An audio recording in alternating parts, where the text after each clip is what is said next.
살다 보면 실수도 하고 잘못된 선택을 하기도 합니다. 때로는 후회가 밀려오고 그때 그렇게 하지 말 거라고 속상할 때도 있죠.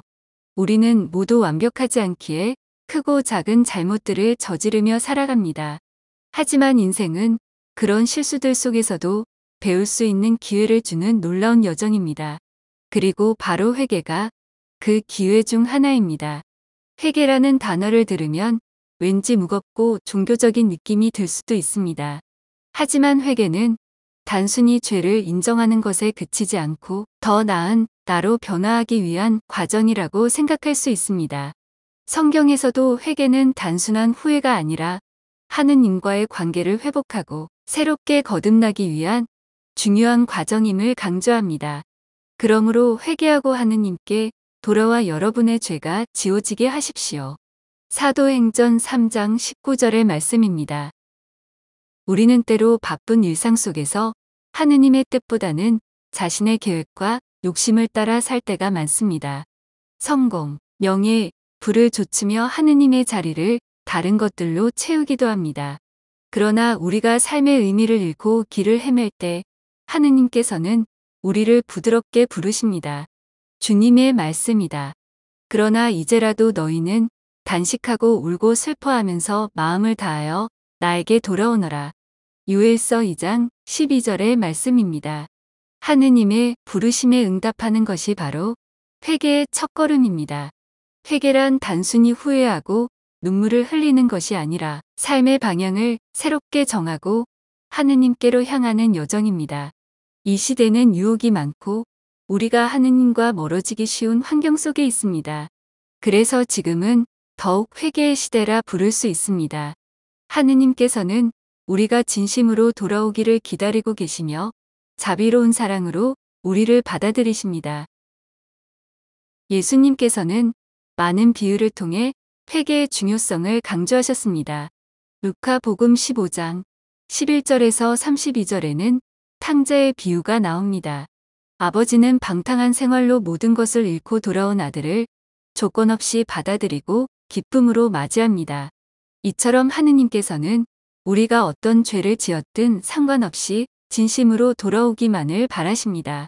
내가 너희에게 말한다. 이와 같이 하늘에서는 회개할 필요가 없는 의인 99보다 회개하는 죄인 한 사람 때문에 더 기뻐할 것이다. 루카복음 15장 7절의 말씀입니다. 우리의 일상 속에서도 작은 회개의 기회는 많습니다. 예를 들어 화를 참지 못하고 사랑하는 사람에게 상처를 주었던 일을 반성하고 화해를 시도할 수 있습니다. 혹은 이기적인 생각으로 타인을 배려하지 못했던 것을 깨닫고 더 따뜻한 마음으로 행동할 수 있습니다. 하느님께서는 이런 작은 변화 속에서도 우리의 진심을 보시고 기뻐하십니다. 성경은 우리에게 이렇게 말씀하십니다. 나는 그들에게 내가 주님임을 알아보는 마음을 주겠다. 그리하여 그들은 내 백성이 되고 나는 그들의 하느님이 될 것이다. 그들이 온전한 마음으로 나에게 돌아올 것이기 때문이다. 예레미야서 24장 7절의 말씀입니다. 그러므로 우리는 두려움이나 죄책감에 머물지 않고 희망을 품고 나아가야 합니다. 회개는 우리를 억누르는 짐이 아니라 자유를 주는 은총입니다. 우리의 과거가 어떠했든 하느님께서는 항상 새로운 시작을 주십니다. 우리가 회개의 삶을 살아가기 위해서는 몇 가지 실천이 필요합니다. 먼저 하느님의 말씀을 듣고 묵상하는 것이 중요합니다. 성경을 통해 하느님의 뜻을 알고 우리의 삶을 되돌아보아야 합니다. 말씀을 통해 하느님의 사랑을 깨닫고 그분의 인도하심을 따를 수 있습니다. 기도를 통한 하느님과의 소통도 필수적입니다. 회개의 시작은 하느님과의 대화를 회복하는 것이며 기도를 통해 우리의 마음을 열고 하느님의 자비를 구하며 새로운 결심을 세울 수 있습니다.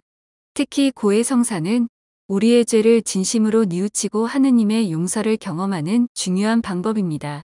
고해성사를 통해 우리는 깨끗해지고 새로운 삶을 시작할 용기를 얻을 수 있습니다. 또한 이웃에게 사랑을 실천하는 것이 중요합니다. 진정한 회개는 하느님과의 관계뿐만 아니라 이웃과의 관계를 회복하는 것에서도 드러납니다. 용서를 구하고 사랑을 나누며 화해의 삶을 실천하는 것이 회개의 중요한 열매입니다. 우리의 삶 속에서 회개는 단 한 번의 사건이 아니라 매일의 작은 선택을 통해 이루어집니다. 순간순간의 결단이 모여 우리의 삶을 변화시키고 하느님께 나아가는 길로 인도합니다. 마지막으로 하느님께서 우리에게 주시는 위로의 말씀을 기억하며 희망을 가집시다. 그들에게 품었던 나의 분노가 풀렸으니 이제 내가 반역만 꾀하는 그들의 마음을 고쳐주고 기꺼이 그들을 사랑해 주리라.